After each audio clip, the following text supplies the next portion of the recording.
بسم اللہ الرحمن الرحیم۔ لاسٹ ٹائم ہم نے آیت نمبر 8 تک، سورہ حجرات کی آیت نمبر 8 تک لفظی ترجمہ بیان کیا تھا۔ آج انشاءاللہ آیت نمبر 9 اور آیت نمبر 10 کا لفظی ترجمہ اور اس کا مفہوم بیان کریں گے۔ ان آیات میں اللہ تعالیٰ فرماتے ہیں کہ اگر مسلمانوں کے دو گروہ آپس میں لڑ پڑے، طائفہ کا لفظ استعمال ہوا ہے۔ طائفہ چھوٹی جماعت کو کہتے ہیں، اور بعض مفسرین کے ہاں طائفہ کا اطلاق جو ہے یہ ایک فرد پر بھی ہو سکتا ہے، یعنی اگر دو مسلمان، دو افراد آپس میں لڑ پڑیں تو بھی یہی حکم ہے۔ تو اللہ تعالیٰ فرماتے ہیں کہ اگر مومنین کے دو گروہ آپس میں لڑ پڑیں،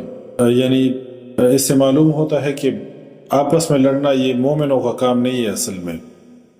مومنوں کا کام نہیں، لیکن اگر وہ لڑ پڑیں تو اللہ تعالیٰ فرماتے ہیں کہ ان کے درمیان جو ہے نا صلح کرا دو، اور پھر اگر ان میں سے ایک گروہ زیادتی کریں تو اللہ تعالیٰ فرماتے ہیں کہ دوسرے گروہ کے ساتھ مل کے پھر آپ ان کے خلاف پھر آپ لڑیں، اور اگر وہ اللہ کی امر کی طرف واپس لوٹ آئیں تو پھر آپ ان کے درمیان صلح کرا دیں عدل کے ساتھ اور انصاف کرو۔ بے شک اللہ پسند کرتا ہے انصاف کرنے والوں کو۔ اور اللہ تعالیٰ اگلی آیت میں فرماتے ہیں، آیت نمبر 10 میں، کہ مومنین جو ہے یہ آپس میں بائی بائی ہیں، انما المومنون اخوہ۔ تو اللہ تعالیٰ فرماتے ہیں کہ اپنے بھائیوں میں صلح کرا دو اور اللہ سے ڈرو تاکہ تمہارے اوپر رحم کیا جائے۔ وَإِن طَائِفَتَانِ، اور اگر دو گروہ، من المومنین اقتتلوا، مومنوں کے آپس میں لڑ پڑے، فَأَصْلِحُوا، تو تم صلح کرا دو، بینہما، ان دونوں کے درمیان، فَإِن بَغَتْ، پھر اگر زیادتی کرے، احداہما، ان میں سے ایک، یعنی ان دو گروہوں میں سے جن کی لڑائی ہے ان کے درمیان صلح کرا دو، لیکن اگر ان میں سے ایک زیادتی کرے، علی الاخری، دوسرے پر، فقاتلوا، تو تم لڑو، التی، اس سے جو تبغی، زیادتی کرتا ہے، جو زیادتی کرنے والا ہے پھر آپ اس کے خلاف لڑے، حتیٰ کہ تفیء، وہ لوٹ آئے، الی امر اللہ، اللہ کے حکم کی طرف، فإن فاءت، پھر اگر وہ لوٹ آئے، فأصلحوا، تو تم صلح کرا دو، بینہما، ان دونوں کے درمیان، بالعدل، عدل کے ساتھ، واقسطوا، اور تم انصاف کرو، ان اللہ، بلا شبہ اللہ، یحب المقسطین، پسند کرتا ہے انصاف کرنے والوں کو۔ انما المومنون، یقیناً مومن تو اخوۃ، بھائی ہیں، یعنی مومن تو آپس میں ایک دوسرے کے بھائی ہیں، فاصلحوا، لہذا تم صلح کراؤ، بینہ، درمیان، اخویکم، اپنے دونوں بھائیوں کے، واتقوا اللہ، اور تم ڈرو اللہ سے، لعلکم، تاکہ تم ترحمون، رحم کیے جاؤ۔ ان آیات سے یہ معلوم ہوتا ہے کہ آپس میں لڑنا یہ مومنوں کا کام ہی نہیں، لیکن بالفرض اگر دو گروہ کے درمیان، مسلمانوں کے دو گروہ آپس میں لڑ پڑیں تو ان کے درمیان صلح کرا دو، حالات کا صحیح جائزہ لیں اور ان کے درمیان صلح کرائیں، کیونکہ جب دونوں طرف مسلمان ہیں، دونوں طرف مومن ہیں، تو جب آپ ایک کو سنیں گے تو آپ سمجھیں گے کہ سارا حق جو ہے نا اس طرف ہے، دوسرے کو جب آپ سنیں گے تو وہ اپنے حق میں سارے دلائل دے رہا ہوگا، اور اسی طرح ایک طرف سے زیادتی، دوسری طرف سے زیادتی، تو ان کی ججمنٹ کرنا یہ پھر بہت یعنی مشکل ہو جاتا ہے، بعض اوقات جو ہے یہ بہت زیادہ مشکل ہو جاتا ہے یہ کام، کہ آپ جب دو گروہ آپس میں لڑ پڑیں مسلمانوں کے، اور ان کے درمیان جب آپ حق اور باطل کو کہ حق کس طرف زیادہ ہے اس کو پھر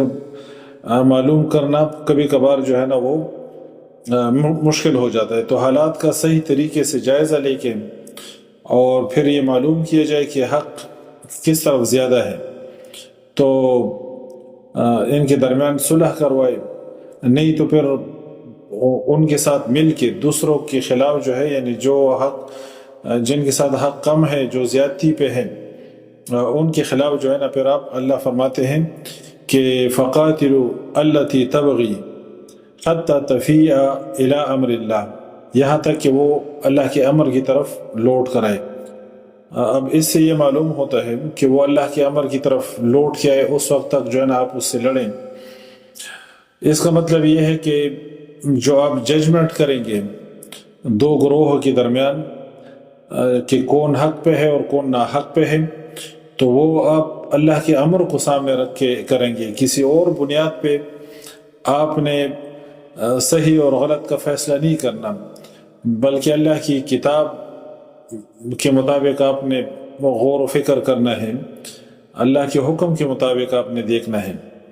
کہ کس کا موقف اور کس کی بات جو ہے وہ اللہ کے حکم کے مطابق ہے، اس بنیاد پہ آپ نے دیکھنا ہے۔ تو اگر زیادتی والا پھر واپس لوٹیں، اللہ کے حکم کی طرف آ جائے، تو پھر اللہ فرماتے ہیں کہ ان کے درمیان جو ہے نا صلح کرا دو، اور صلح ایسی کراؤ کہ عدل سے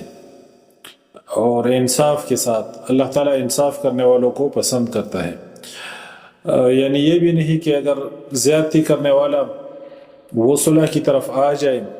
اللہ کے حکم کی طرف آ جائے، تو پھر جب آپ فیصلہ ان کے درمیان کریں تو تب بھی آپ نے انصاف سے کام لینا ہے۔ یعنی جو زیادتی پہ تھا پھر اس کے لیے آپ نے فیصلے میں جو ہے نا مشکلات نہیں پیدا کرنی کہ یہ زیادتی پہ تھا تو لہٰذا اب فیصلہ آپ اس طریقے سے کریں کہ اس میں بے انصافی ہو جائے، آپ کا جھکاؤ جو ہے نا دوسرے گروہ کی طرف زیادہ ہو جائے۔ نہیں، آپ نے پھر انصاف کے ساتھ، کیونکہ وہ جب آ گیا جو پہلے زیادتی پہ تھا اور وہ اللہ کے امر کی طرف آ گیا،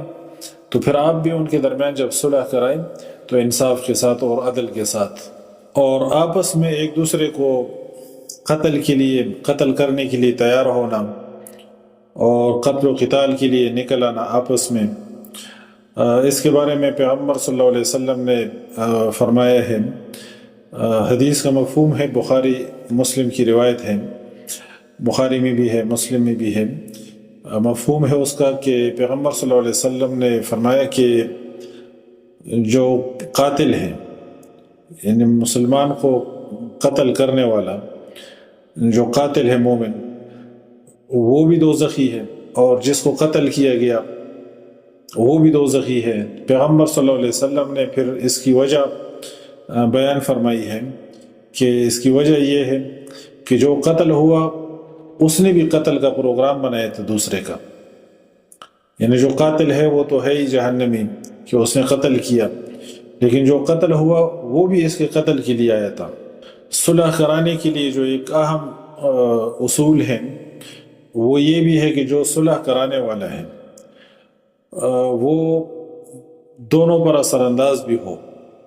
یعنی اس کا ایفیکٹ بھی ہو دونوں گروہوں پر، تو تب جا کے صلح ہوگی، ورنہ جو کوئی غیر اہم شخص ہو، غیر اہم کوئی پارٹی ہو، تو وہ ایسے گروہوں کے بیچ صلح جو ہے نا کرا بھی نہیں سکتی۔ یعنی اگر دونوں پہ ان کا اثر نہ ہو، دونوں پہ اثر انداز ہونا یہ بھی ضروری ہے کہ جو صلح کرانے والے لوگ ہیں یا صلح کرانے والی کوئی بھی پارٹی ہے یا ملک ہے تو وہ اثر انداز ہو دونوں پر۔ کبھی یہ بھی ممکن ہے کہ جو دو گروہ ہیں لڑنے والے، دونوں ہی حق پہ ہوں، دونوں صحیح ہوں، آپس میں ان کی غلط فہمیاں ہوں یا لوگوں کی شیطانیاں ہوں کہ لوگوں نے بیچ میں شیطانیاں کی ہوں، جس طرح پیغمبر صلی اللہ علیہ وسلم کے زمانے میں جو دو مسلمانوں کے بڑے قبیلے تھے، اوس اور خزرج، یہ بالکل یعنی ان کی آپس میں جنگ ہونے لگی تھی، ان دو قبائل کی آپس میں۔ جب پیغمبر صلی اللہ علیہ وسلم کو اطلاع ملی اس کی، تو پیغمبر صلی اللہ علیہ وسلم وہاں پہ تشریف خود لے کے گئے اور ان کی آپس میں صلح کرا دی، ان کی غلط فہمیاں جو ہے نا وہ ان کو دور کیا گیا۔ تو وہ لڑائی جو ہے نا اصل میں ایک یہودی تھا، شماس بن قیس اس کا نام تھا، یہودی، اس نے ان دونوں کے درمیان پوری ایک لمبی چوڑی ایک سازش چلی تھی، اور اس نے جو ہے نا ان کو آپس میں لڑنے کے لیے تیار کیا تھا۔ جس طرح آج کل بھی یہ لوگ ماہر ہیں پوری دنیا کے اندر، ساری دنیا کو لڑانے میں آج کل بھی یہ لوگ ماسٹر ہیں، تو یہ پہلے سے بھی جو ہے نا ان کی اس طرح کے کارنامے ہیں۔ اس طرح اس زمانے کی اور بھی مثالیں موجود ہیں کہ جو اوروں کے شیطانیوں کی وجہ سے مسلمانوں کے قبائل جو ہے نا وہ آپس میں لڑے یا لڑنے کے قریب آئے۔ یہ اوس و خزرج کے معاملے میں جب پیغمبر صلی اللہ علیہ وسلم خود تشریف لائے اور پیغمبر صلی اللہ علیہ وسلم نے ان کو روکا اور ان کی آپس میں غلط فہمیاں دور کی اور ان کی صلح کرا دی، تو بعد میں ان کو احساس ہوا، وہ ایک دوسرے کو انہوں نے گلے لگائے، ایک دوسرے سے وہ لوگ ملے، اور ان کے جو بڑے تھے وہ پھر بعد میں رونے لگے کہ ہم تو بہک گئے تھے اور ہم جو ہے نا یہ غلطی کرنے لگے تھے کہ آپس میں ہم جنگ کرتے اور آپس میں ہم لڑائی کرتے۔ تو اس وجہ سے جب بھی مسلمانوں کے بیچ اس طرح کا کوئی معاملہ آتا ہے تو اس کی ججمنٹ کرنا بہت زیادہ ضروری ہے کہ صحیح طریقے سے اس کی ججمنٹ کی جائے۔ جو حق پہ ہیں آپ پھر اس کے ساتھ کھڑے ہوں، اس کا ساتھ دیں، اور پھر ان کے درمیان اگر آپ نے صلح کرانی ہے، صلح کا موقع ہے، تو تب بھی آپ نے عدل کو اور انصاف کو آپ نے جو ہے نا وہ سامنے رکھنا ہے، اس کے مطابق آپ نے فیصلہ کرنا ہے۔ اگلی آیت میں اللہ تعالیٰ فرماتے ہیں کہ مومن تو آپس میں بھائی ہیں، انما المؤمنون اخوۃ، مومن آپس میں بھائی ہیں، اور اللہ تعالیٰ فرماتے ہیں کہ اپنے دو بھائیوں کے درمیان صلح کرو اور اللہ سے ڈرو، لعلکم ترحمون، تاکہ تم رحم کیے جاؤ۔ سبحانک اللہم و بحمدک، اشہد ان لا الہ الا انت، استغفرک و اتوب الیک۔